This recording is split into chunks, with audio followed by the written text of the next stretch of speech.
how to apply concept of hijab to men, especially in today's working environment.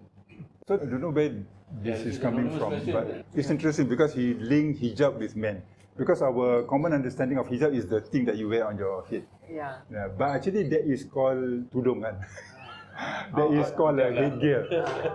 But actually it's not hijab. I mean, it is a form of hijab. Hijab is a concept. Hijab is actually a bigger concept. It's a standard of intergender interaction. And it comprises of three things. One is decent clothing, which includes the thing that you call hijab. For both men and women. I mean, the men don't have to wear decent clothing. You know the standard. There's one. Like for men is between what, and for women in between. Yeah. So, aurat lah. Dressing is only one. Second one is this thing called the khalwat, the ruling against khalwat. We are not allowed to be in private company with a person of a non-mahram of opposite sex. Yeah. Okay, that is the second aspect of hijab. The third aspect is lowering your gaze, correct? Yeah. Because if the first one is you protect, you don't expose your beauty.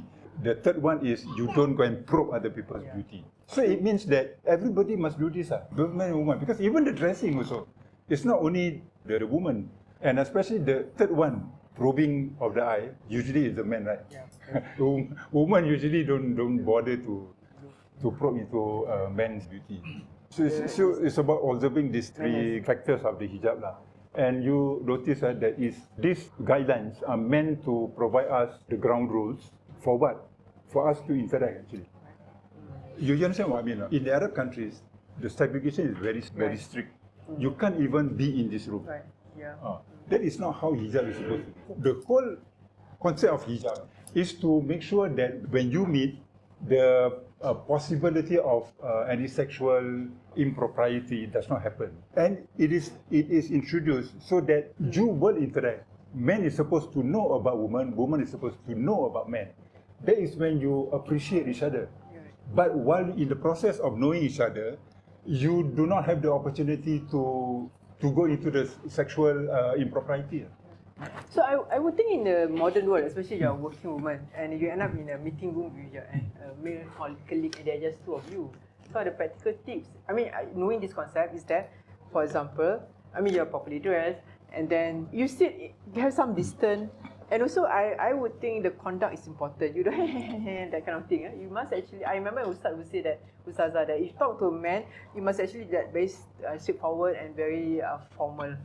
There's no like and the Malay way is Malaysia lah, macam, like being cheeky or flirtatious. That is something that we need to be careful. There's no need to make joke or be intimate with them, share personal issues, Just make it very formal. That is one boundary that you can do. And I think the problem we have is sometimes we have to accompany them and then they have to send us here and there. So that requires a bit discipline, whether you can say, oh no, it's okay, I go on my own. Or even you have to sit in the car, just make sure that, keep it very silent and don't be very chatty in one way and to be careful. And then if you feel that sometimes there's some scandal that may happen and you feel that you're starting to have some emotion or some feelings for the person, then you really have to stop it.